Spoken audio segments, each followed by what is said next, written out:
നമസ്കാരം, ഭാരത് ലൈവിലേക്ക് സ്വാഗതം. കേരളത്തിലെ തദ്ദേശ സ്വയംഭരണ സ്ഥാപനങ്ങളിലേക്കുള്ള ഒന്നാം ഘട്ട വോട്ടെടുപ്പ് പൂർത്തിയായി.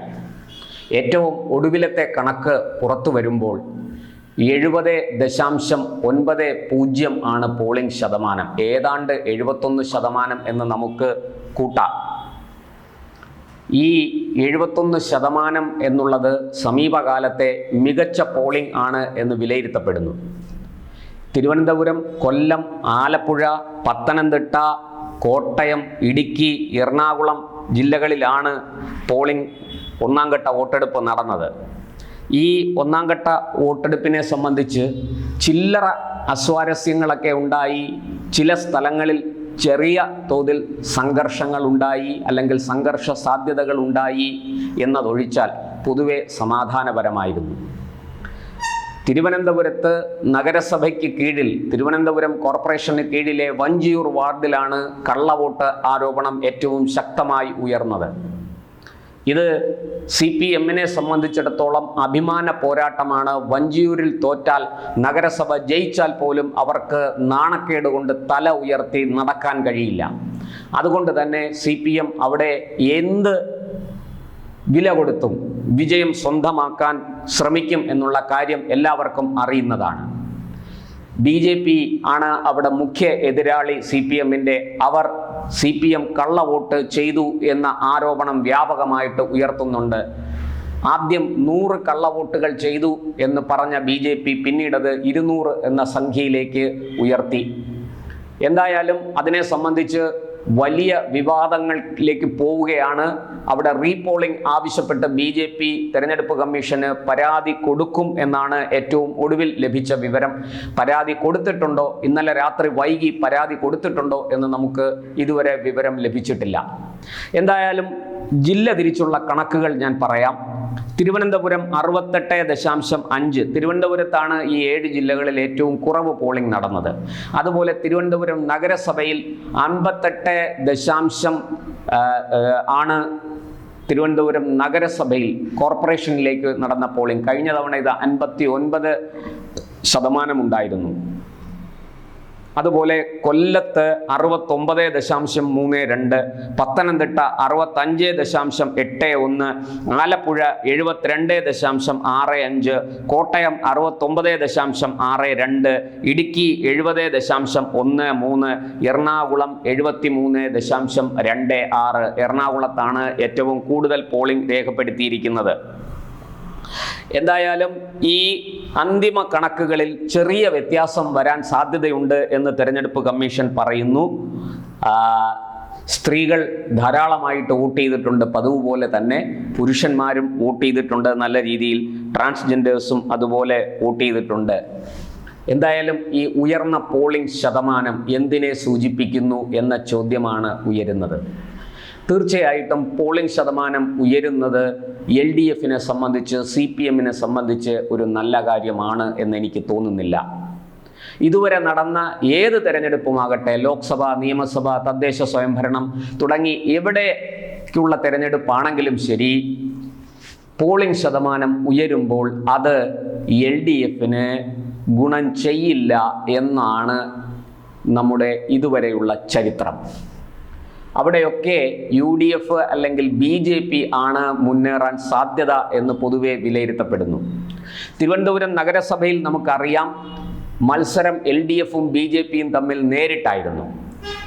ഏതാനും ചില വാർഡുകളിൽ ഒഴിച്ചാൽ ഒരു 10-20 വാർഡുകൾക്ക് മുകളിലേക്ക് ശക്തമായ ഒരു പ്രചാരണ പരിപാടികൾ സംഘടിപ്പിക്കാൻ, ഒരു 25 വാർഡിന് മുകളിലേക്ക് അത് സംഘടിപ്പിക്കാൻ UDF-ന്, കോൺഗ്രസ്സിന് സാധിച്ചിരുന്നില്ല. തീരദേശത്തെ കുറേ വാർഡുകളിലും ഒക്കെയാണ് അവർ മുന്നിട്ട് നിന്നത്.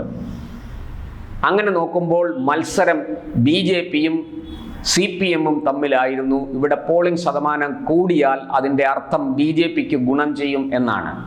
എന്തായാലും ഡിസംബർ 13-ന് പെട്ടി പൊട്ടിക്കുമ്പോൾ നമുക്കറിയാൻ കഴിയും എന്താണ് സംഭവിച്ചത് എന്ന്. LDF പല ഘട്ടങ്ങളിലും ഈ തെരഞ്ഞെടുപ്പ് പ്രചാരണ പ്രവർത്തനങ്ങൾ മുന്നേറുമ്പോൾ പല ഘട്ടങ്ങളിലും LDF-ന് വെല്ലുവിളിയായി പല കാര്യങ്ങളും ഉയർന്നു വന്നിരുന്നു. ശബരിമല സ്വർണ്ണ കൊള്ളക്കേസ് അതിലൊന്നാണ്. അതുപോലെ മുഖ്യമന്ത്രിക്കെതിരെ EDയുടെ അഡ്ജുക്കേറ്റിംഗ് അതോറിറ്റി നോട്ടീസ് അയച്ചത് മറ്റൊരു വിഷയം. ഇങ്ങനെ മുഖ്യമന്ത്രിക്കും പാർട്ടിക്കുമെതിരെ നിരവധി ആരോപണങ്ങളും ആക്ഷേപങ്ങളും ഒക്കെ കടന്നു വന്നു ഈ തെരഞ്ഞെടുപ്പ് പ്രചാരണ വേളയിൽ തന്നെ. അതുപോലെ കോൺഗ്രസ് നേതൃത്വം നൽകുന്ന UDFനെയും പ്രതിസന്ധിയിലാക്കുന്ന ചില കാര്യങ്ങൾ സംഭവിച്ചു. UDFിലെ കോൺഗ്രസിൻ്റെ യുവ MLA രാഹുൽ മാങ്കൂട്ടത്തിനെതിരെ ഉയർന്ന ലൈംഗിക ആരോപണമാണ് അതിൽ പ്രധാനം. പക്ഷേ അത് ശബരിമലയിൽ നടന്ന സ്വർണ്ണക്കൊള്ള മറച്ചുവെക്കാൻ വേണ്ടി മുഖ്യമന്ത്രിക്കെതിരെ ED നോട്ടീസ് അയച്ചത് മറച്ചുവെക്കാൻ വേണ്ടി LDF കൊണ്ടുവന്ന ഒരു വ്യാജ പരാതിയാണ് എന്നാണ് UDF ആരോപിക്കുന്നത്. അവർ തമ്മിലുള്ള രാഷ്ട്രീയ പോരാട്ടം, BJPയും ഇക്കാര്യത്തിൽ രണ്ടുപേരെയും സമാനമായ രീതിയിൽ കുറ്റപ്പെടുത്തുന്നുണ്ട്. BJPയുടെ രാഷ്ട്രീയം നമുക്കറിയാം മറ്റൊന്നാണ്. LDFും UDFും ഒരുപോലെ അപകടകാരികളാണ്, ജനങ്ങൾക്ക് ഹിതകരമല്ല എന്ന രീതിയിലായിരുന്നു BJPയുടെ പ്രചാരണം. എന്തൊക്കെ പറഞ്ഞാലും ഈ രണ്ടുപേരും LDFും UDFും അവിടെ പ്രതിസന്ധിയിലെ ആയിരുന്നു എന്ന കാര്യം തീർച്ചയാണ്. അതിനെ മറികടക്കാൻ അവർക്ക് പ്രത്യേകിച്ച് ഒന്നും ചെയ്യാനുണ്ടായിരുന്നില്ല. പരസ്പരം വിഴുപ്പലക്കൽ മാത്രമാണ് അവിടെ നടന്നത്. എന്നാൽ BJP ആകട്ടെ ചിട്ടയായ പ്രവർത്തനങ്ങളിലൂടെ അത്യാവശ്യം മുന്നോട്ട് പോയി. പൊതുവെ BJPക്കുള്ളിലും UDFിലും ഈ ഉൾപാർട്ടി പോര് വളരെ കുറവായിരുന്നു.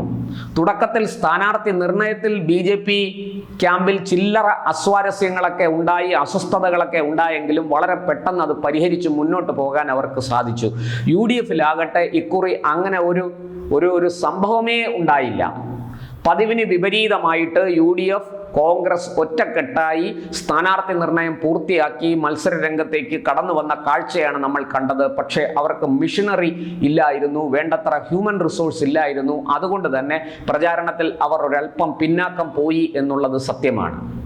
ഇനി ജനഹിതം എങ്ങനെയാണ് എന്നാണ് നമുക്കറിയേണ്ടത്. നിങ്ങൾ പാർട്ടി പ്രവർത്തനം നടത്തിയോ, താഴെ തട്ടിൽ സ്ലിപ്പ് കൊടുത്തോ, ലഘുലേഖ കൊടുത്തോ, സ്ഥാനാർത്ഥി പര്യടനം നടന്നോ എന്നുള്ളതൊന്നും ഒരു വിഷയമാക്കാതെ ജനം UDFന് വോട്ട് ചെയ്യാൻ തീരുമാനിച്ചിട്ടുണ്ടെങ്കിൽ തീർച്ചയായിട്ടും അത് കോൺഗ്രസിന് വലിയ നേട്ടങ്ങൾ ഉണ്ടാക്കും. നേരെ മറിച്ച് അത് BJPക്കാണ്. BJPയുടെ മിഷനറി കൃത്യമായിട്ട് ചലിച്ചു. കാരണം പുറകിൽ RSS എന്ന കേഡർ സംഘടനയുണ്ട്. തെരഞ്ഞെടുപ്പ് കാലമാകുമ്പോൾ അവർ BJPയെ സഹായിക്കാറുണ്ട്. ഇതെല്ലാവർക്കും അറിയുന്ന കാര്യമാണ്.